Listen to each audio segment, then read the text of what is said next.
Hey guys, it's Joe and Ribs. Today I'm going to be explaining how to go on missions in Long War II. First we'll talk about how to actually find a mission, and then we'll talk about selecting a squad to attempt it. One of the first things you'll notice in the strategic layer is the addition of resource gathering havens. Each haven contains some number of rebels who can work to locate intel leads, recruit more rebels and soldiers, or gather supplies. If things get too hot in the region, they can also be told to hide to avoid Advent's retaliation effort. Your rebels can be controlled from inside the Avenger or by clicking on the haven on the geoscape.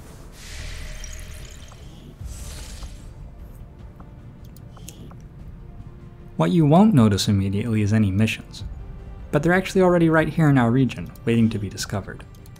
When we scan with all our rebels on the intel job and the Avenger at the haven, we are creating a good amount of intel, the maximum possible at this point in the game. Each activity in the region has an intel requirement before it can be detected.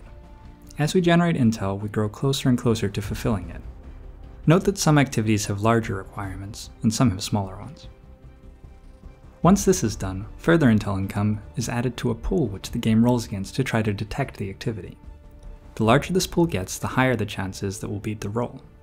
Commander, as the resistance continues to grow, we'll have a better chance of finding openings to strike back at Advent. Notice that this activity expires in 6 days and 23 hours. If we hadn't detected it by then, we'd never get a chance to attempt this mission. Our job still isn't done though.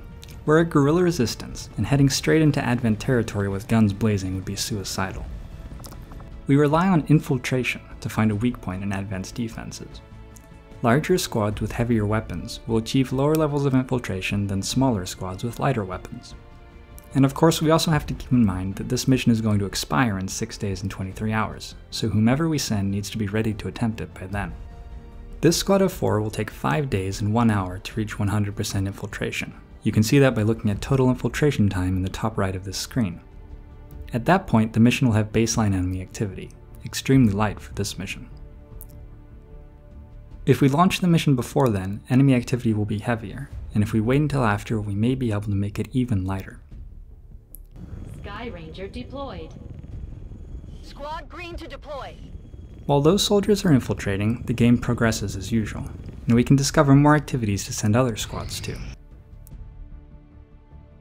If we discover a new activity which is important enough or difficult enough, we might even want to pull out of our current infiltrations to put together a strong squad to take it on. We control when to actually launch the mission. If we need our soldiers back sooner, we might launch it before they're fully prepared. Or if we don't need them anytime soon, we might leave them to infiltrate even longer than they really need in order to get an easy mission for ourselves. If we still haven't launched the mission when its expiration timer is up, we're finally forced to choose to either launch it now or pick up our team and return them to the Avenger. Thanks for watching the video. If you've enjoyed it, feel free to check out some of my other Long War II content.